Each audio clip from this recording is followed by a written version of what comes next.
اور کوئی قابل ہو تو شانے کئی دیتے ہیں اور ڈھونڈنے والے کو تو دنیا بھی نہیں دیتے ہیں۔ وہ کوئی صوفی تھا نا، لٹک لگ گئی محبوب کو دیکھنے کی، لکھا 40 سال نہیں سوئے، 40 سال نہیں سوئے۔ اب دنیا داروں کو کون بتائے حضرت کہ یہ کیا باتیں ہیں؟ 40 سال نہیں سوئے حضرت، مجاہدہ کیا۔ ایک دن بیٹھے بیٹھے نا کہیں آنکھ لگ گئی، بس یہ بند ہوئی تو اندر کی کھل گئی حضرت۔ سپنے دے وچ ملیا ماہی تے گل وچ پا لیاں باواں، ڈردی ماری اکھ نہ کھولاں کتے پھر وچھڑ نہ جاواں۔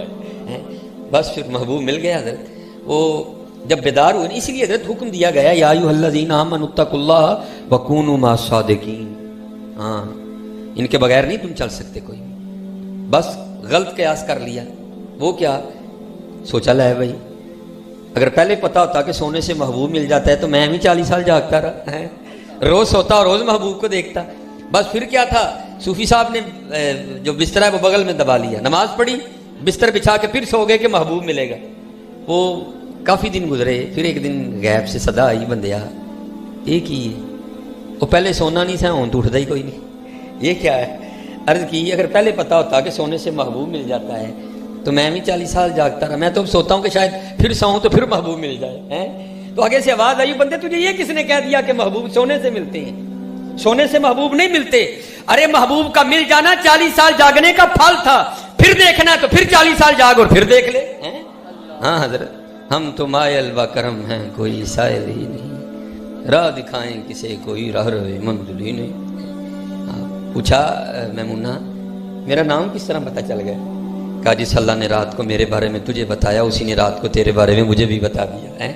آپ فرماتے ہیں میں نے جس چیز نے مجھے سب سے زیادہ پریشان کیا، ہاں جس چیز نے سب سے زیادہ پریشان کیا وہ یہ تھی بھائی یہ فطرت کس طرح بدل گئی، یہ شیروں کی اور بکریوں کی یاری کب سے ہو گئی ہے؟ اب فرماتے میں نے حضرت میمونہ سے سوال کیا، میں نے کہا میمونہ یہ تو بتا یہ شیروں اور بکریوں کی یاری کب سے لگ گئی، یہ دوستی کب سے ہوئی، یہ فطرت کس طرح بدل گئی؟ تو آپ فرماتے آگے سے حضرت میمونہ رو پڑی اور رو کر مجھے کہتی ہیں اے عبداللہ جس دن سے میں نے اپنے اللہ سے یاری لگا لی ہے نا اس دن سے پھر ان شیروں نے میری بکریوں سے بھی یاری لگا لی۔ یاری لگا لو یار، ہاں لگا کے تو دیکھو بھائی، ہماری بے وفائی پر بھی وہ اتنا پیار کرتے ہیں، اگر ہم با وفا ہوتے تو کیا ہوتے حضرت ہیں؟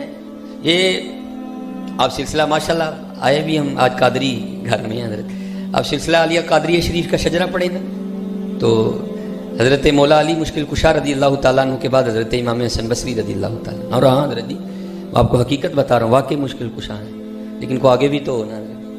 یہ حضرت میرے بزرگ سنایا کرتے تھے کیونکہ ماشاءاللہ 100 سال سے اوپر عمر ہوئی، میرے دادا شیخ حضور حکیم عبدالحی رحمۃ اللہ تعالیٰ، یہ آپ سنایا کرتے تھے۔ اب اس کو لطیفہ بھی کہہ لیں، تھوڑا سبق بھی ملے گا اس میں حضرت۔ آپ فرماتے ہیں ابھی پاکستان کا قیام نہیں ہوا تھا، پاکستان ابھی وجود میں نہیں آیا تھا، ابھی یہ سارا ہندی تھا حضرت۔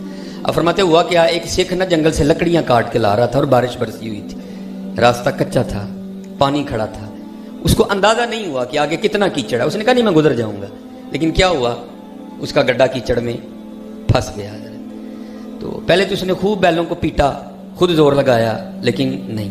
اب سکھوں کے ٹوٹل 12 گرو ہیں، گرو نانک سے لے کر گرو گرویند سنگھ تک میرے خیال سے۔ اب کیا کیا حضرت، پہیے کو ہاتھ ڈالا، یا گرو نمبر 1، یا گرو نمبر 2، یا گرو نمبر 3، یا گرو نمبر 4، یا گرو نمبر 5، کوئی کہانی نہیں۔ اب ادھر سورج غروب ہو رہا تھا، بیل گاڑی چھوڑ کے جانے کو جی نہیں چاہ رہا تھا، ادھر اپنی جان کا بھی خطرہ تھا، کروں تو کیا کروں، اب بڑا پریشان کھڑا تھا۔ تو کیا ہوا، ادھر سے حضرت مولا علی مشکل کشا رضی اللہ تعالیٰ عنہ کا ایک ملنگ گزر رہا تھا، اور یہ نشانی یاد رکھنا حضرت، جو بھی حضرت مولا علی کا ملنگ ہوگا دل کا بڑا نرم ہوگا حضرت، ہاں یہ نشانی یاد رکھیں، ہو ہلکا یاراں تو برشم کی طرح نرم ہوگا حضرت بڑا۔ دیکھا یار رات پڑ رہی ہے، سکھ بڑا پریشان کھڑا ہے، آگے پوچھتا ہے سردار جی خیر تے ہے تسو، اور ملنگو جاؤ اپنا کام کرو جا کے۔ اس نے کہا میں اپنا کام کروں گا، بیل گاڑی بھی ہے، لکڑیاں بھی ہیں، تیری جان بھی ہے، کیوں کھڑا کیوں نہیں جا رہا؟ وہ غصے میں آ کے کہتا ہے ملنگو میری باڈی ویکھی جے، میں کیا ہو؟ انہوں نے کہا میرے اندروں تھڑے ہار دے 4 ملنگ نکل آندے، اور میرے کو گڈھا نہیں لیا، میرے 12 گروؤں کو نہیں لیا، ایویں تانوں دس کے ٹائم ضائع کرنا، جاؤ اپنا کام کرو جا کے۔ اس نے کہا اتنا سا کام ہے، ادھر ہٹو۔ اس نے پہیے کو ہاتھ مارا، لگایا اور اپنے ایک ہی سچے گرو کو آواز دی،